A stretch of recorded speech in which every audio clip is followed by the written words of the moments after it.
Everyone loves a good story. It's what drives us to stay up later at night than we intended, watching television and reading. Like all of a sudden we look up and several TV episodes or book chapters have just flown by.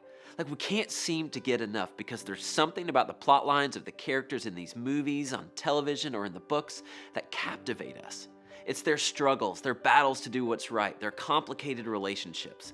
There's something about a story, a good story, that we can't resist. Good stories tug on something deep inside of us.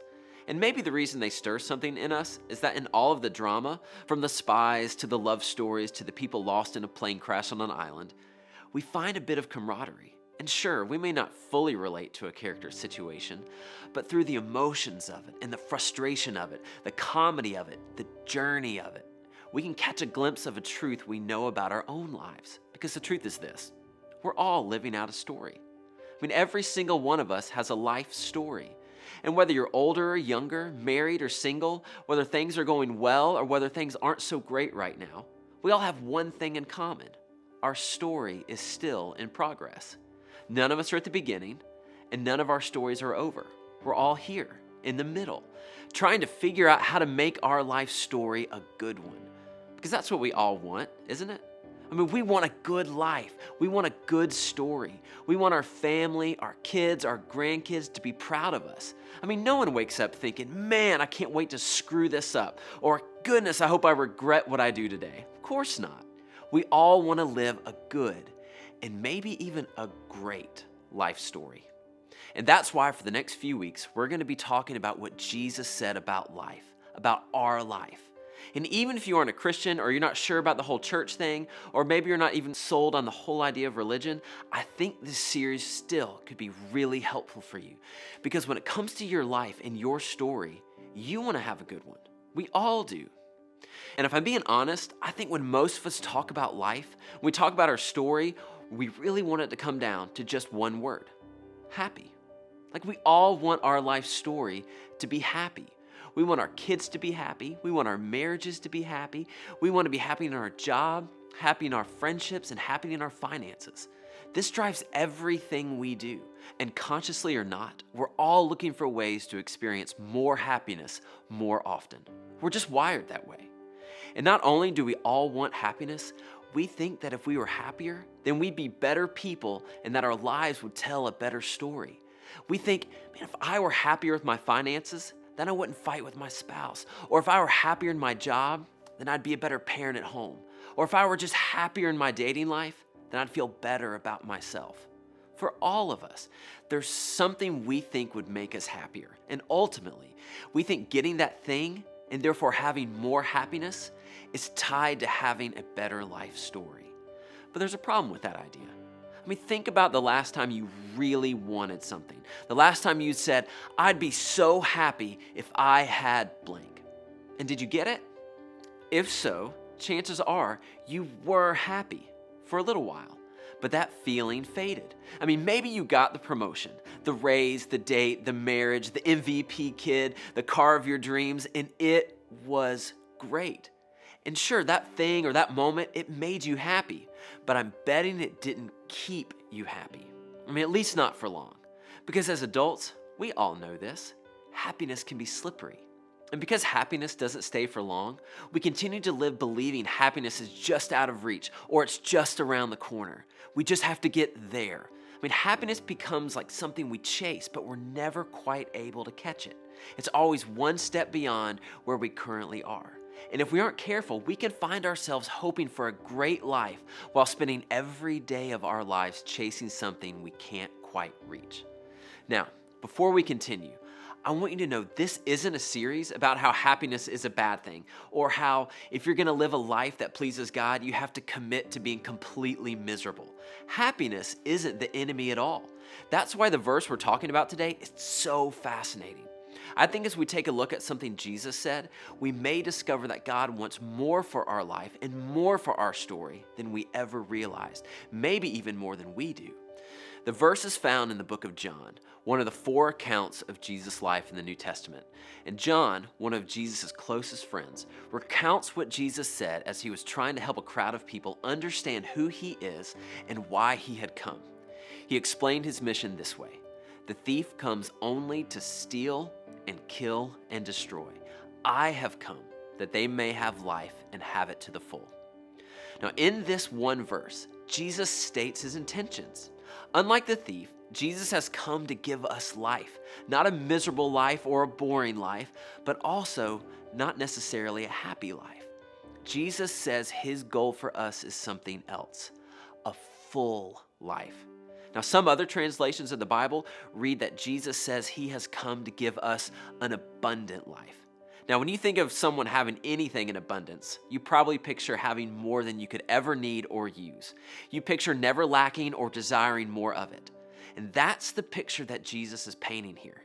He came to offer that abundant, more than enough, overflowing, never lacking life. In other words, Jesus came to give you a better story, not just a happy story. So think about it this way. For those of you who have children, I bet you completely understand this concept. When you're waiting for your child to be born, you didn't quite know how you would feel or what to expect. You didn't have the words to adequately describe how you would feel until you held your child and got to know your child and built a relationship.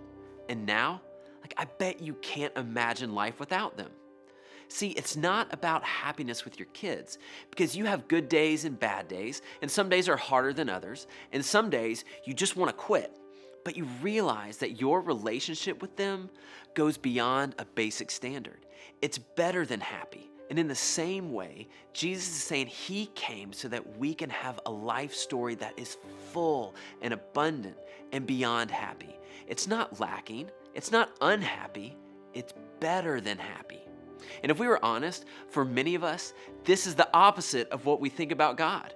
We might not say this out loud, especially not in church, but it's tempting to think that God's goal for us is to have a life minus all the good stuff, all the things that can make our lives fun or exciting. For some of us, it's the very reason we've kept our distance from God or from church, because it just seems like what God wants for our life story is to make it less satisfying and more difficult. Or in other words, we think of God as the thief. And Jesus is telling this crowd of followers and us that we couldn't be farther from the truth. He's basically saying, I didn't come to make the story of your life worse. I came to make it better than you would have ever imagined. Now, this is great news because it means we can stop the chase. We can stay exactly where we are with everything we already have, in the relationships we're already in, with the possessions we already possess or don't possess, and still be satisfied. Because our life story isn't centered around the moving target of happiness. Our life story is centered on the always there, always enough, always abundant, rich life that Jesus is inviting us to live in right now. And as we follow Jesus, he will show us how to give up on chasing happiness and go deeper, to begin to enjoy the better, satisfying, full life that he promises. Here's the bottom line. Jesus wants you to live a better story. Not a happy story, not an easy story, but a more satisfying and more meaningful story. And here's what's crazy about that. Here's what some of the older, wiser people in our lives would tell us if we asked them. When we find our satisfaction in the abundant life that Jesus offers, we will often find ourselves happier than we'd ever been. So if that's true, what does it mean for us? Maybe you've been living in the rut of waiting for the next thing for as long as you can remember. Maybe you've been waking each day hoping that something or someone will make you happy. Maybe it's time you decided to stop chasing happy. Just think about it for a moment. How well has the chase worked out for you? How happy, consistently happy, has it really made you? Or has the myth of happiness actually stolen and robbed you of life? Has it kept you dissatisfied with the life that you have?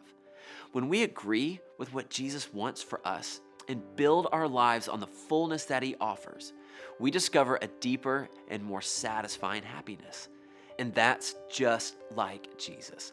We want happiness, and he gives us happiness, but he also gives us more. The life Jesus brings is indeed a better, more meaningful life, but it might not be the life we were expecting. But it's the life that we desperately need.